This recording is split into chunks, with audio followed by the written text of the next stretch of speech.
On today's show, we talk a lot of rugby. And Barry smells the belief of his own shit. Dave Chappelle's new role as Air Sports rugby presenter. And Rory Best enters the history books by becoming the first 59-year-old fossil to compete at the World Cup.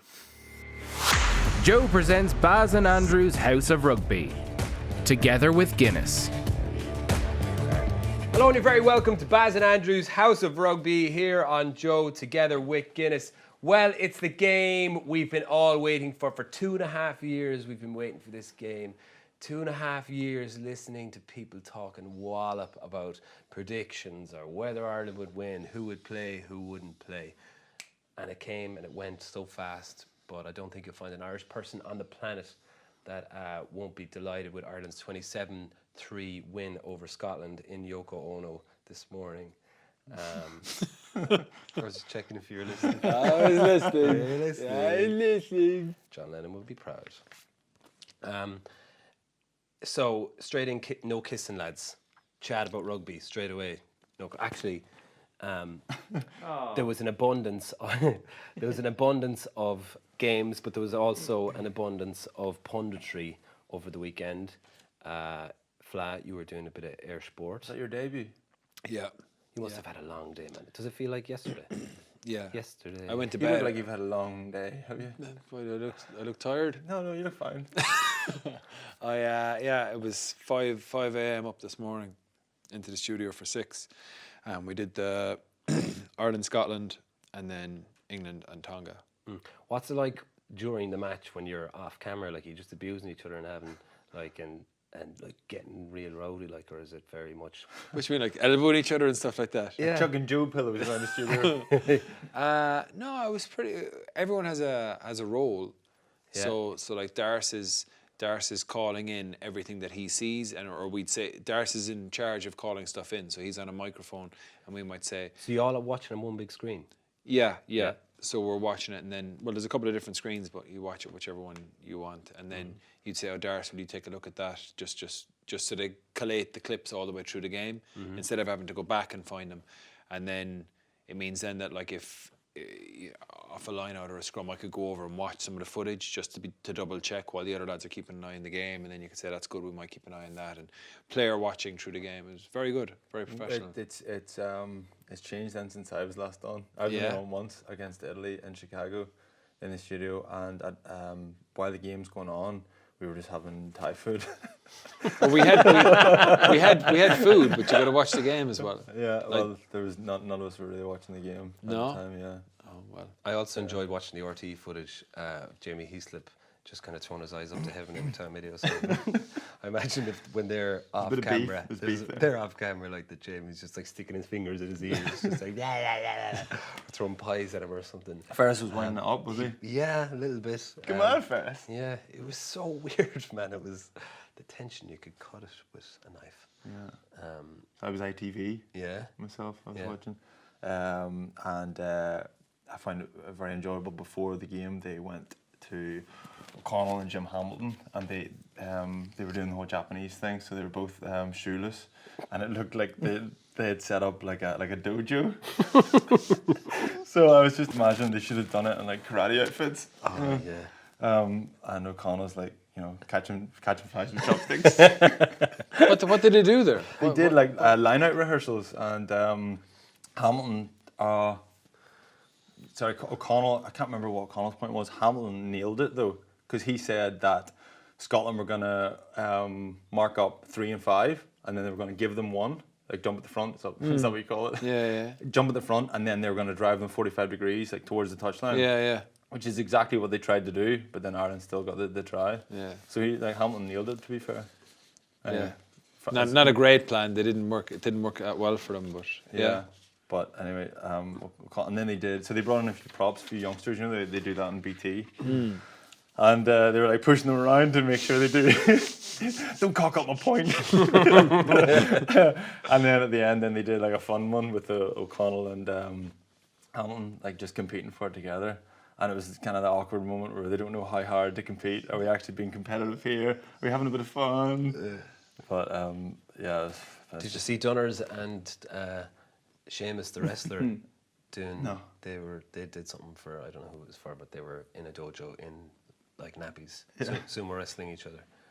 The WWF. Sheamus the wrestler. He's gone off the scene. He hasn't been about. He came into the pub in Limerick one day, man, and I think they gave him a signed jersey, and he dropped in a signed picture for me into the bar. Signed underpants. No, he dropped in like a best of luck Jerry or something like that Really? from Sheamus the wrestler. Did he know you're a big WWF fan? WWE. WWE. I was more of a fan when it was WWF though. Yeah. Well, I I didn't appreciate follow it. WWE at all, actually. Did you not? Yeah, that was the end for me. When it went to W. Yes, When it went it wasn't. from- I didn't decide out of principle. It just coincided whenever I lost interest. Yeah. Once the Bushwhackers went out of it, man, that was that one and they used to lick each other's foreheads. That was a favourite of mine, and obviously the Ultimate Warrior. Yeah. Macho Man Randy Savage. He died, no? He did, yeah. Okay, on to the game itself.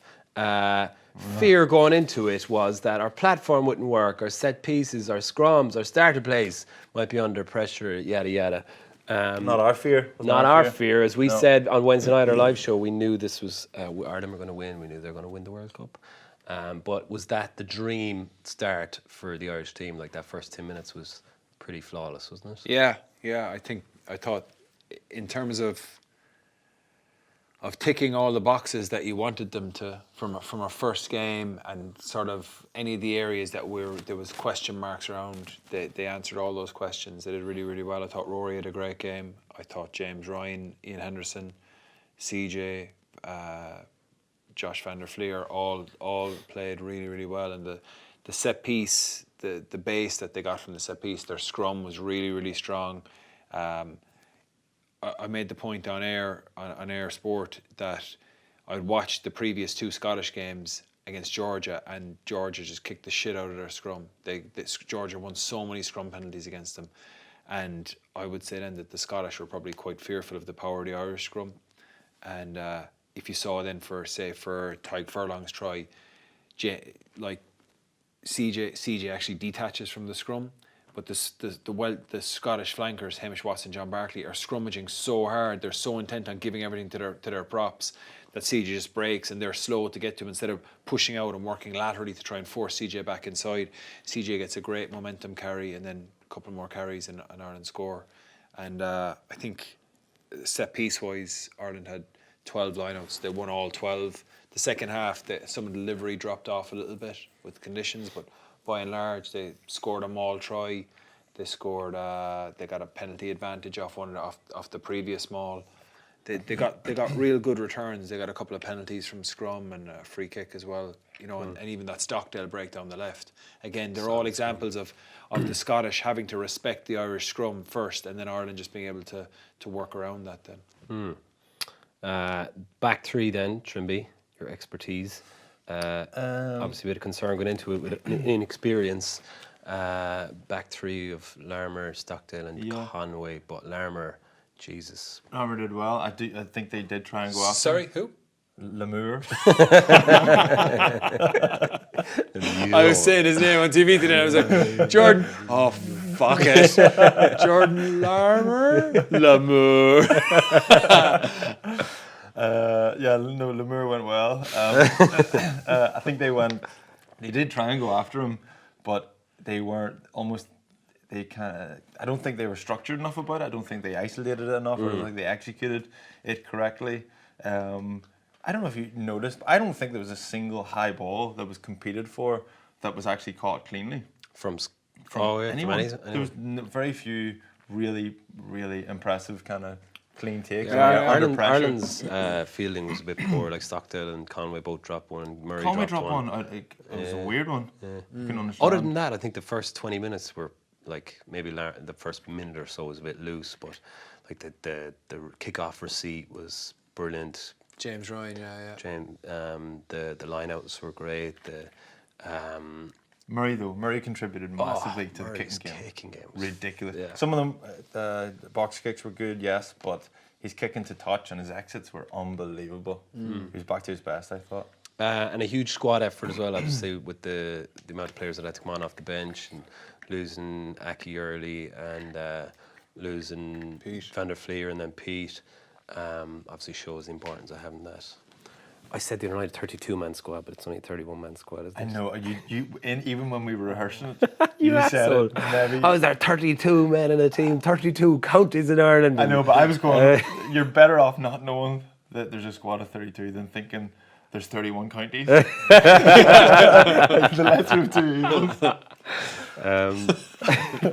But yeah, they needed that bench, and particularly impressed with Farrell. I think he was brilliant when he He came was on. class. Remember we said right at the start that the Italy game, Farrell Ringrose, we said who knows, that could be the centre partnership, and by default, like, Was he mostly lined up in 12, or were they kind of interchanging? I think he was 12 when he came on, didn't he? okay. Because Yeah. Bundy was gone, and then Just on a few occasions he was quite wide, like in the 13 channel. And Carty did very well when he came on, I thought, as well. Just Cardi did nicely.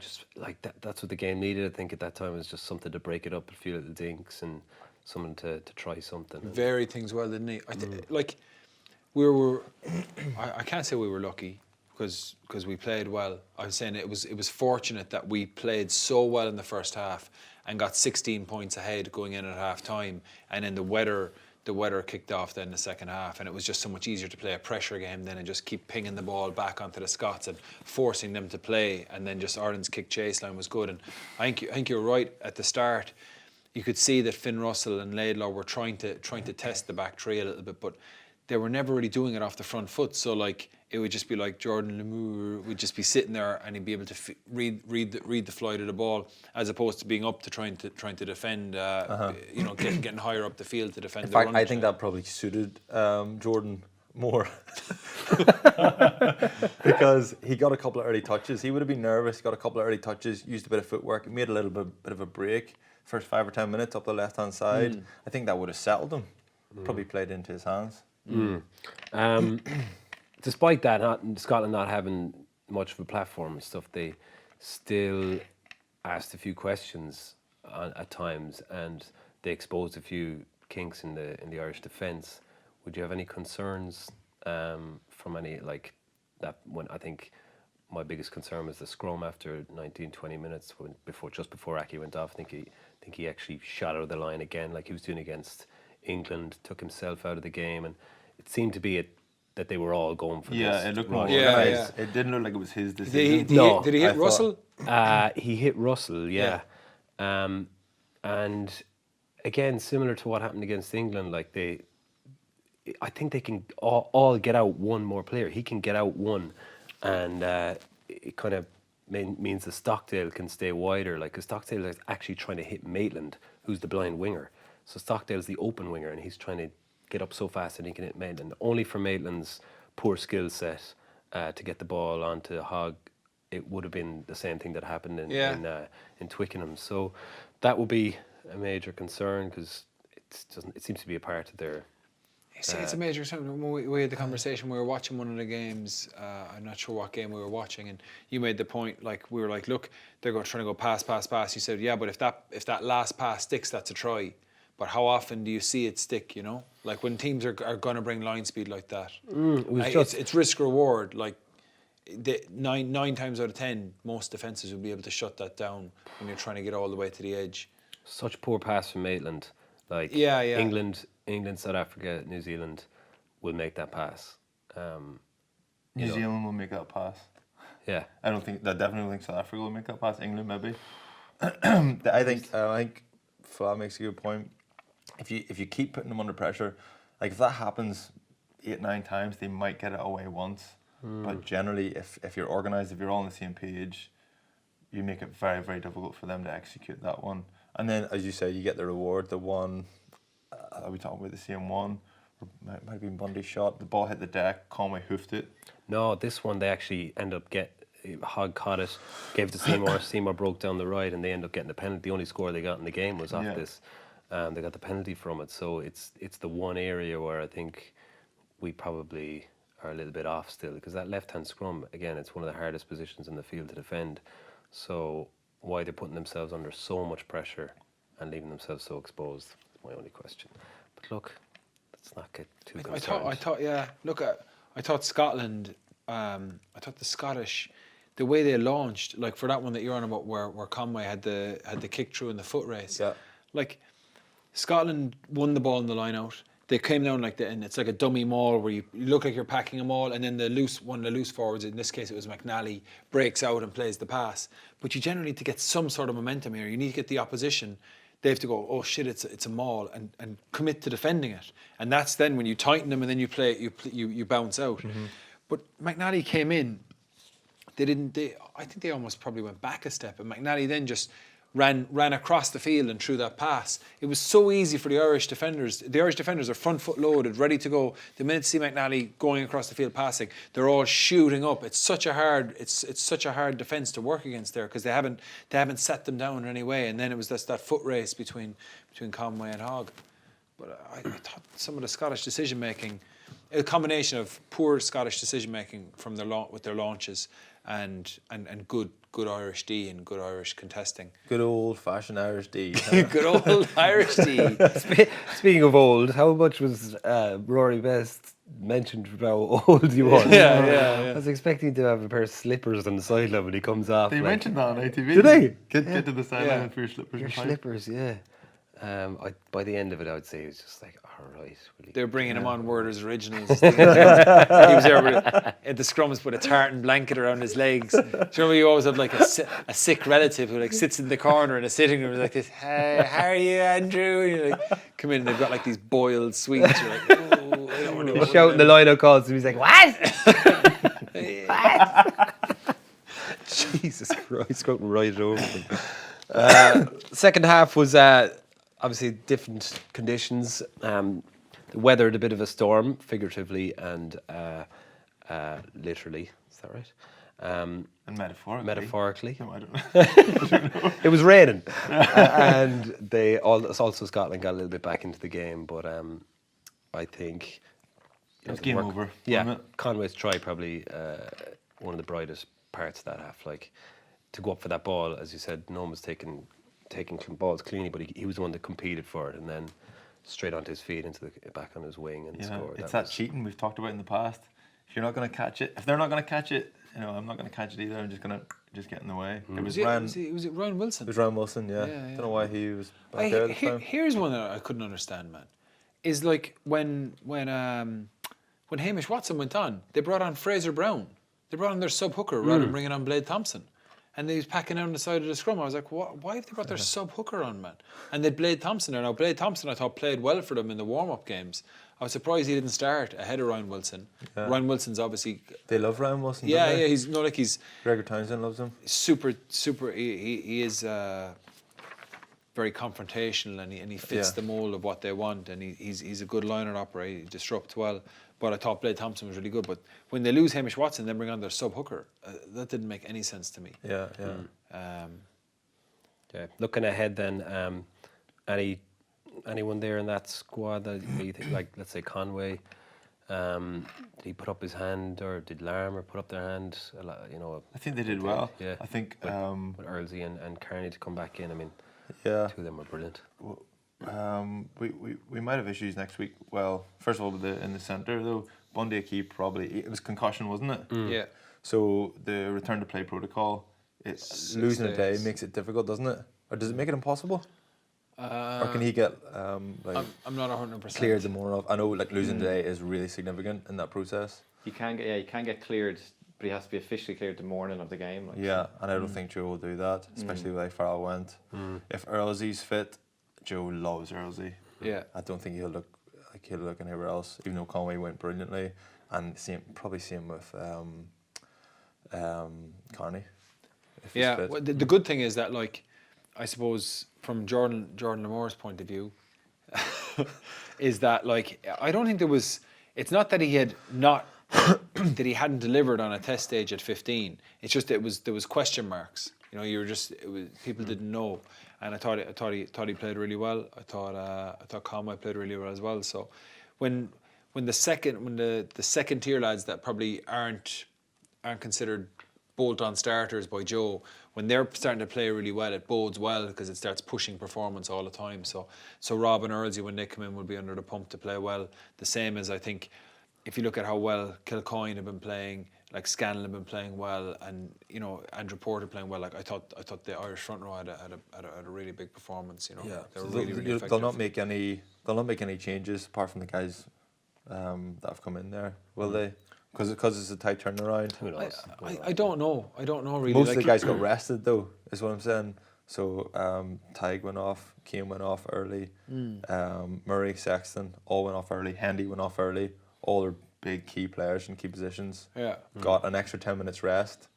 So kind of feeling sweet for 1 day less recovery. Ideally, you get them to play again and keep a little bit of momentum, then sit them out for a bit. Because it's not like 2 weeks off would be too much though, wouldn't it? They might play a few of them might play 20 minutes. 20 minutes more, 20 minutes Russia, that sort of. I want to talk to you about Hindi actually, because it took a bit of criticism going into the World Cup, like backhanded compliments almost, like from a few people saying like, I think Raj said you just love to go around the pitch with a baseball bat and beat him until he plays the way sound. Beat him until he plays. Beat him until he plays the way he played today. Old school, huh? Yeah, which is an interesting point because we've How seen will what that go in La Rochelle for Raj? He's going around his baseball bat. but Hendy put in like one of his best performances Big against shift, really big shift from him, I thought. And line out, 12 from 12 in the line out. He probably answered a few questions there as well. But generally, he looked really, really hungry, really confrontational, really powerful as well. His line break for whose try was that? First try? James Ryan. Yeah, his line break for that was ridiculous. Just looked so powerful. Just Gilchrist was terrible for that. I'm not sure the what. inside or the outside? Gilchrist was on the inside in the red scrum cap, and he was just sitting back on his heels. Watson came up a little bit, and he just Henderson. I suppose that's when you look at it. Like everyone questioned Joe's selections around the locks, but like Henderson and being able to. I don't know if Dev would have had that ability to take that gap. Yeah, you know, probably would have, but. He just manhandles lads in defence as well. Like he's always picking people up and so on. Yeah, the boy's like that far off the ground. He still goes, I'm going to choke tackle this fella. It's way more difficult to do that, but he's a mutant. Yeah, I think Scotland lads, I think they may have just have one eye on getting through to play a quarter-final against whoever without, I think they lost that game before they got on the pitch. Yeah, no, do you think they were kind of expecting, because they were in tears before and all. I was going, these boys are so up for it. That made me actually a little bit concerned. Did it? No. I can't remember who it was. There's a couple. I don't think there's no way. I don't think they would have went into that game thinking like, oh well, we'll just get through this and we'll focus on getting to the knockout stages. I think that was their World Cup final. Fully primed for it. But Jeez, I don't but know. we've beaten them 7. It's 8 out of the last 11 games now. I think we've beaten them, and like they haven't been playing well. If you go through the Six Nations, like the Six Nations was not good. Everyone remembers the second half against the English, but they have the ability to break a game open, but they're no Wales, they're no England, Okay, and Japan then, did you see him at the weekend? What do you think we can expect from the Japanese? The Japanese. Sounds like I was going to sing that. with Brown and Joseph, the two Kiwi coaches, they play a really high tempo game. They look to move the ball to the edge all the time. A lot of their play goes through the 9 all the time. So I think Ireland will do well to actually make sure that they can, just bumping that 9, taking him off, because they rely on the speed baseball bat. They should be. But we used to have it with Munster when we would come up against some of the Welsh teams, particularly against the Scarlets with Davies. You just try and just be nudging him because he's the catalyst. Everything goes through him, and I think the Japanese are quite the same in that, like, they're just constantly trying to move the point of contact, because when the game slows down, they don't have the mass to just go in and just bash through you. And I think that their strength is just their conditioning and just constantly moving the ball around. Yeah, I didn't think they played well though. I thought it was a really poor game. I thought Russia went actually okay there, didn't they? Yeah, the Russians just kept kicking the ball straight up into the air. Like they were just killing themselves, man. I was like, they couldn't exit. They could never relieve the pressure. They'd be like, okay, let's just exit, and they just kick the ball up in the air. And they're like, oh no, We've done it again. The 9 One kept of their doing boots it, comes man. off with it. Jump up and catch his boot. How much does Michael Leitch look like Quinny? Like what? Like Quinny, doesn't he? Yeah, he does. He's Yeah. complaining about something. Leitch is always kind of. That's good. Yeah. He's the head. I love the lookalikes. Like they're great. Tommy Bowe. Yeah. Tommy Bowe, at the end today, Tommy was recording a lot of like little grabs for like say, and it's over to Conor Morris and Liam Toland at Yoko Ono Stadium. And he did like 40s, and I was just sitting there watching him. I was there, man, he is the bulb off Dave Chappelle. He's got the same those little beady little eyes, man. And I was trying to say it to Strings, but I don't think he got it, man, you know. But Yeah, you should say, yeah. I really want you to come out with something absolutely mental on that show. In the middle of it. There you go. Geez, you look a bit like... Stop me there, Tom. I'll answer your question in a second. But first of all... do you have a relative in the States called Chappelle? The bulb off, man. And the same. live, or is it a little bit of a delay, I wonder? No, it's live. Is it There's no messing around on that show. You Were you don't nervous? see enough mess ups on those shows, do you? Not really nervous, no, because, I know my stuff. well, it's just rugby. It's, you know what I mean? Wow. Well, like, Yeah. it's what I've been But watching. live TV is nerve-wracking, is it not? I think if you think about it like that, you make it harder. Yeah. That was my issue. Yeah. I just tried to. The more natural you can keep it, it's just. I suppose I would not normally be getting up at 5 a.m. and putting on a suit and tie, you know, to watch rugby. That felt a little bit alien, but it was good having Strings, Darce, and Tommy there because I was pretty comfortable with them, you know. So. Yeah. I'm Mike Phillips. I'm on with Mike Phillips tomorrow. Oh, yeah. Yeah, for Wales and Georgia. So. You know him a bit? I just know him, just chatting away to him. I met him at some stuff before, and He's a good laugh, you know. the Lions tour for a week or two or something. I was chatting to him, but yeah, he seems like he's a good guy. So the Howley thing is going to be a big talking point. What's tomorrow. the latest there? He I don't seemed know. like ridiculously innocent. Just, hadn't a clue. Didn't know the protocol that you weren't allowed to do that. Is this what he said? He said I think this- I think he said it to Gatlin. Sure, I'm so sure we'll win it. I put 50 quid on us or something like that. Was it? I don't know. I don't know. It's either like That's how it came out apparently. there's two ways. It's like it's either stupidity. He's not informed, and that's a bit stupid, or else it's a problem. Do you know what I mean? It's a problem, which is sad for him. So I don't know. It'll unfold. But if you never knew, like, has he been doing this for for a while until he just happened to bring it up one day? Has he? That's what. Has he, that's- Baz? That's what I thought. Yeah. I don't know. I don't know. You heard it here You're first. impressed. Signed, sealed, delivered. No, Okay, it's terrible. moving on from our wonderful triumph and looking ahead to who we potentially will have next in the quarterfinals once we beat everyone else. It'll Who are probably we be playing in the final? It'll probably be New Zealand in the final, so we'll get to them. New Zealand, South Africa, probably my favourite game of the weekend. Class. Yeah. Yeah. So a lot of people saying New Zealand weathered a massive storm in the first 20 minutes. How did they manage to do it? South Africa were all over them, and then out of nowhere, New Zealand 17 points up, 17-3 up after 15 minutes. What was your take? Did you think South Africa were that much on top? I was a little bit like, I think New Zealand are just feeling them out here. I thought South Africa's their line speed. You just put your water all down. Yeah, I know.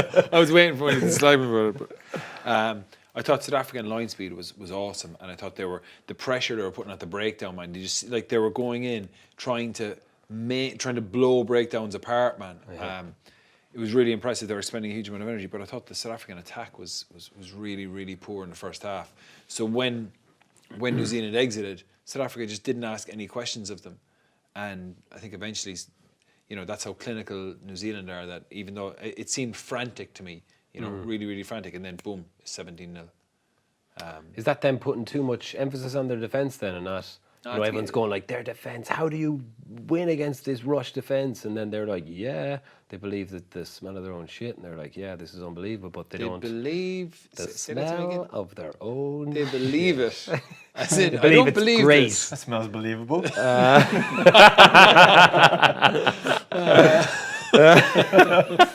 It'll catch on, lads. It'll catch on.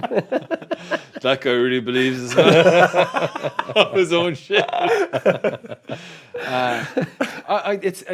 It's not like you can have outrageous. You can have really, really good D, and you can have really, really good attack. it doesn't mean that if you have to have really, really good D, you can't have good attack. I thought their attack was poor in the first half, and I think that's why they struggled. I think it improved in the second half, but they didn't really. It was kind of a couple of moments of brilliance. Like Cheslin Colby was like outrageous. Give the ball. That should be your game plan. Attack. Give it to Cheslin Colby. He was unbelievable. So is that like, let's say Ireland do end up facing them in the quarter-final, like New Zealand's tactics seem to be, okay, you're going to try and create chaos by running, taking that line speed at us. We'll just play with chaos as well. We'll fling the ball all over the place. So when you take yourself out of the line and you take all these flyers, like their wingers get so narrow and so high up the field, that we'll just fling a ball around or kick it across field, and then not only are you not making that hit that's going to give you that advantage, but now you're fucked. You're way out of position, and the short kicking game I think is more effective than the long pass over the top, because Mapimpi, is that what you call him? Mapimpi. He's just so fast that he can get himself out of position and just sprint and cover it.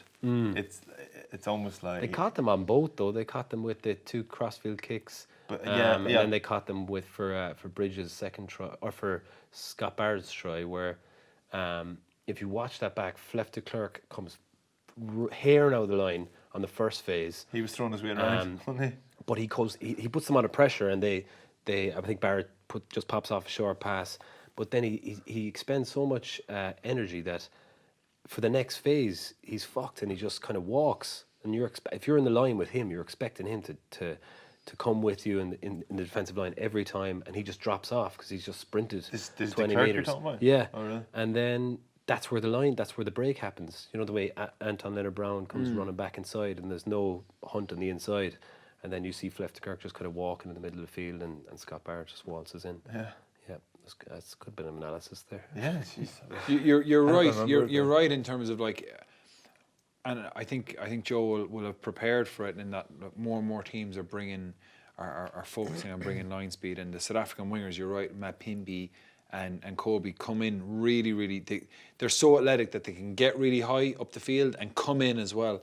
And then that floated ball over the top, they're so athletic that they can actually get back out to it. But it's difficult to recover on the kick pass, and I think that's something that Ireland have in their game. It's fool's gold. You think there's space there, but there's not. Yeah. By the time that loopy pass gets there, Mapimpi. This is going to be like the Lemur. Yeah. I was thinking we could pick a 15 from this. Lemur. Yeah, 15 of mispronunciations. Yeah. It's fool's gold. You think there's space there, but there's not. Because first of all, the time it takes to get it there, everybody, Mapimpi, will be there in time. But the kick, I think the short kicking game, the crossfield, and then the little dink in behind, I think will be more successful. But you were saying there that defensively there's a lot of emphasis on South Africa's defence, but with ball in hand they haven't spent that much time being that rolling the dice. But it's still a handful though, even though it is slightly one-dimensional and it's just big physical ball carriers. It's still, they ask massive questions of New Zealand, and New Zealand were really stretched, and they could easily have conceded, and it would have been a different game altogether. So that's what I'm saying. It's not very straightforward. Just because New Zealand hung in there until they got their purple patch, that's a big ask, I think. Ireland to hang in there and be that physical, not confrontational, and kind of that big a defensive display, I think is a big ask against South Africa. Yeah, tactically as well, it's going to be really interesting to see what I would really be interested to see how what Joe's got up his sleeve to how to work around that D. Will it be the kick pass? Will they use like the reverse plays where they look like they're going to come open and they sweep back down the blind? You know, the one that Stockdale scored against the All Blacks with. Those kind of plays, and then or else just working the blind open, just keep coming back to the short side all the time because it's hard to take line speed there. But and then conversely then. Felix, Rassie and Jacques and Aled, the knowledge that they'll have of the Irish players. Well, talk us through that. That for me is the most interesting part, is what New Zealand did, and that they weren't going same way. That's why they pick. Is that why they pick 10 and Moanga and Barrett 10 and 15? Because it seems like they're only going to the middle field and then it's coming back. So you can't. Well, I think against the South African line speed, if you come open side, say you're on the 15 and you come open, if you don't get a significant carry there that shortens the defensive line on the outside, when you go again, they see you coming and they mow you down then. So I think You know a what lot of that teams- reminds me of? Do you remember the time playing against Scotland? And is it White, their back rower? Oh shit! Yeah, Used to like sprint around the corner and like just try and time. Do you remember this? I know. He was talking about the first carry when you concede, Yeah. and then the second carry. This guy got wiped out. What is it? Chris White? No, what's his name? Jason White. Jason White came round the corner and didn't like, just timed it perfectly and just cruised into it and sprinted up. But that's things like that Absolutely happen. maimed me. I don't know why that just popped into years my ago head. we were playing against Scotland, and I think Eddie was like, "You don't go around the corner here, you'll get killed." And I was like, "Oh fucking." We'll shit." see about that. And honestly, man, I someone carried and didn't make much of a fucking gain, but I was like, "Oh, I'm gonna show Eddie." And then I was like, as I was getting the ball, I could just be like, "Oh, my soul's been taken away from me." And literally, someone shouted to me when I was on the ground and said, "Are you still alive?" And I was like, Jason White's like, looking for this. This is your soul.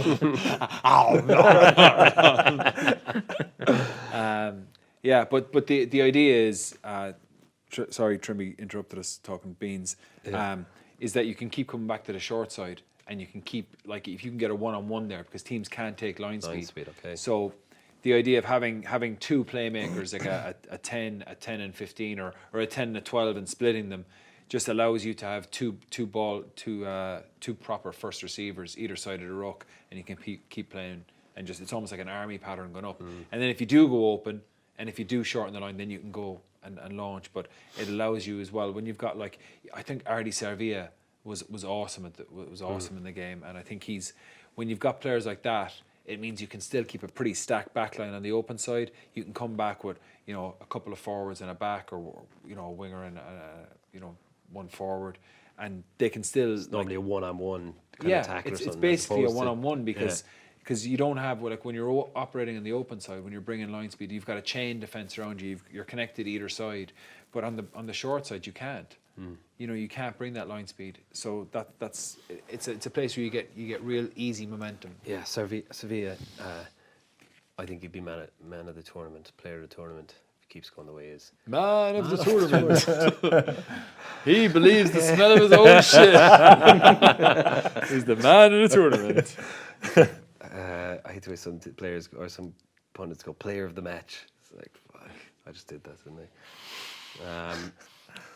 France, they're class again. Oh no, wait, They're class. shit. No, they were class enough. Yeah, 40 minutes of class, like absolutely class French rugby. Yeah. And then Argentina, to be fair. Yeah, 40 minutes of pretty decent Argentinian rugby as Yeah, well. they kind of clawed their way back into it. Yeah. Slowed things down and made it difficult for the French. I was such an Argentinian fan as well. Were you? I was watching it. I was like, come on, you just find yourself Yeah. backing someone. Just love the French. Yeah, no. Dupont is such an unbelievable player, man. Yeah. Peno. What about the drop goal from Camille Lopez? Yeah, So slick, wasn't it? so French. Yeah. Was another drop goal at the weekend? Was it South Africa? No, Pollard, yeah. Pollard. Way out. Yeah. Yeah. It was really smooth as well. Real Drop goals are casual. back. They're back. Yeah. I've seen drop goals like that since Hernandez was playing for Stade Francais. Oh, he used to He's just- whack him over yeah. from the halfway line. Paul Warwick from Munster. Yes. Oh yeah. He used to ping them, man. Against He used to do it Gloucester. down the way, didn't he? Yeah, like he would straight hold the on. ball like straight on, like a rugby league Yeah. kick. I saw you tweeting. You were up. You got up early or you were up with the kids to watch the Aussie Fiji game. I watched it yesterday coming up to Dublin. It was some game. wasn't They're it? fucking brilliant, man. After you took the Fiji. picture, did you tell the order to get them out of your hair? Did you? Did I what? Get them? No. I had them for the whole morning, man. It was insane. Did you get to watch any rugby at all? They were just sat there asleep, like, and I had to feed them Oh, they're a time bomb. occasionally. They're a time bomb. Yeah. It was enjoyable. I felt like we were bonding. Yeah. What did you make of Yato? I thought he was. Oh, man. he was ridiculous, wasn't he? Yeah, like he was the best player in the field probably in that first half, and then obviously gets taken out by Hodge. They didn't even check that. Like, I mean, he's been sided in the meantime, which does nothing for him. Potentially they wouldn't have won the game anyway. Like, but certainly when you lose him, and then they lost Matt at a half time as well. Who's two of the best players, and Do you think it's jumping to conclusions though? Like a lot of people on Twitter have been saying that referees are like actively trying to help out tier one nations. Yeah. And it's a big thing. I don't know. I have no idea, but I just think, like, there has to be some consistency. Like, the second I saw it, I was like, what the fuck? That's got to be looked at. And when you've got two video analyst refs who have the opportunity to rewind and look back, they've got the rule book in front of them, and they can't get in the ref's ear and say, oh, here, man, we better take a look at this. It just blows my mind. It's because he came off second best that he got away with it, probably. Yeah. I don't think he lined him up. I think he was corner flagging, and then he overchased and he just turned. Yeah. Then I don't think he actually was going in. So I'm going to lead with the shoulder. No, here. no. He just turned, but He it's just still got high. Yeah, it's still a shoulder contact to the head, which is a red card. So Red, yeah. Maybe not even a red card. But Tia as well, man. Radrada, when I was watching them all, man, all like Radrada was just running in, just sitting people down. Bashed Nick White at one stage, yeah. And he nearly had that unbelievable take in the air as well, that one where he took over his head, the crossfield. The Fijians have just so much talent, man. It's outrageous. Why do you think their fitness to let them down and fall apart a little bit? Or? In Australia, I think Leilefano and Nick White probably didn't click as well as they could have, and I think Guinea made a massive difference. And I'm a fan of Nick White. I was brilliant in the championship, but so maybe just not settled in that 9-10. I think, Trimby, you made the point about how good Australia are when they're actually when they're sending forwards running off 9, because their 9s are such good runners with the ball, and I think Hooper scored off one of them, didn't he? But I felt like they weren't. It wasn't clicking. I don't think Nick White played particularly well, and I would agree with you. I thought he was really good in the championship. No, they can occupy so many defenders whenever you get a 9, and your shape off 9's really good. So 9 scoots, and you've got one defender inside, one defender in front of 9. You've got a off the shoulder ball off 9. Then you've got 2 forwards running here. You can take out 5 defenders, or 5 options in quite a short space. So I think Australia generally are good at that, but they weren't good at that yesterday. No, Guinea came on. I thought some of his exits were phenomenal. They played maybe First one, yeah. they played about 19 phases, but then eventually he exited, and it was almost a line out on the Fijian 22 from inside in their 22. It was outrageous.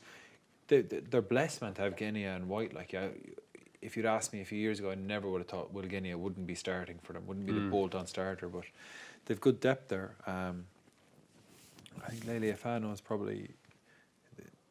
I don't think he played particularly well, so they probably need to hit their straps a little bit better coming in after that match. But Fiji's not an easy start either, because they'll have no fear going in, and they'll be, they've lost a game now. They might lose a little bit of heart, but and they've copped a couple of injuries, but No chance of Fiji getting a result against Wales, no. there probably is, there probably is. But like I'm saying, momentum is a big thing in a tournament like this. No one has ever, not that we're going to tip Fiji to win it, but no one has ever lost a game and gone on and won the tournament. Yeah. That's Emer Considine's golden bit of knowledge the other night. Yeah, I had in my head, did Greg O'Shea come out with that? But we didn't talk any rugby with Greg O'Shea. No. Did we? Yeah. Do you remember Greg? Do you remember Greg? He's great. I almost forgot to talk about Love Island with him. Oh, yeah. Just kept talking about how sexy he was, and I was about to wrap it up, and I was there. Oh wait, you were on Love Island. Oh, Yeah. Would have been a terrible interview. All right, that's enough rugby. I'm about to. You must be wrecked from talking about Mary rugby. Poppins. Jesus. Yeah, it's a lot. Yeah. A lot. Okay, let's go to Boojum. We'll be back part 2 with Black and White. We might do it about the tier 1 nations or something like that, will we? Yeah. Yeah.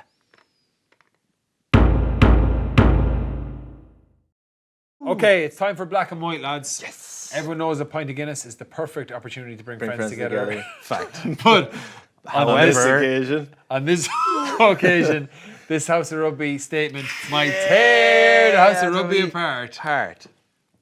Okay, I have a statement Yeah. in this. There you go, Barry. the There you go, envelope. Andrew. Has nothing in it. Okay. Yeah. So, Per Barry, usual. you're going to be arguing for, Yeah. Andrew against, and the statement is that Rocky is the best sports movie of all time. Easy. Barry, you have 60 seconds. Yeah. It's the only sports movie of all time. Rocky 1, Rocky 2, Rocky 3, Rocky 4, Rocky 5, Rocky 6. I didn't like the new ones. I'll give you that. The other ones. You didn't like Rocky The 7? the ones when he's the Creed, brutal.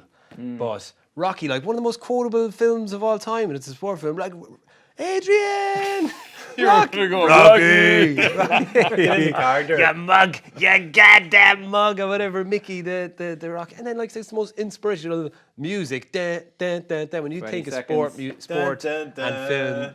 dun, it's the Eye of the Tiger, probably the greatest song of any movie ever, and it was written for that. B.A. Baracus, the Hulkster, Apollo Creed, all these classic. Time. That's pretty good. I'd like to. Can I go straight into it? Go for it. First of all, I'd like to report a breach because you said Rocky 1 was the. He just said Rocky. Yes. He didn't say Rocky Sorry, 1. Rocky then. That was the most famous sports movie of all time. He was quoting characters from Rocky 2, Rocky 3, Rocky 4.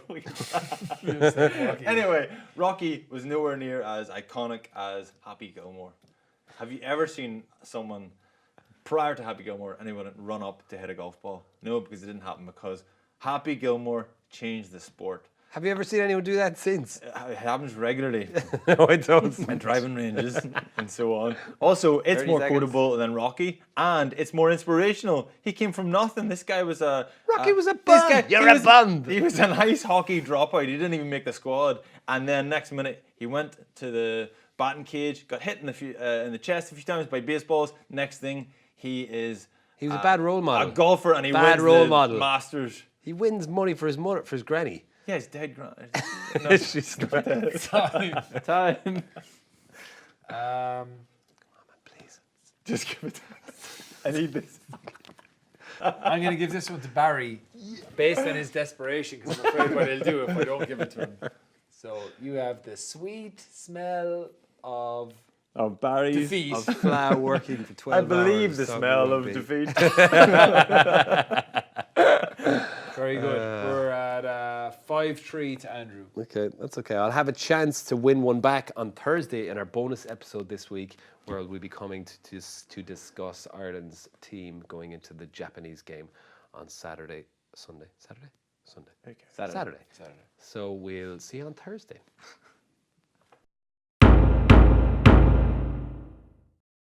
All right, thanks everybody for listening on your favorite apps, and for those of you watching on YouTube, hello there. Cheers to everyone that was involved in making the show today, to producer Pat, to Fiona, to Anya, and to Anthony. Thank you to Fla, thank you to Trimby. This has been Baz and Andrew's House of Rugby here on Joe, together with Guinness. Party on. Party on. Party on.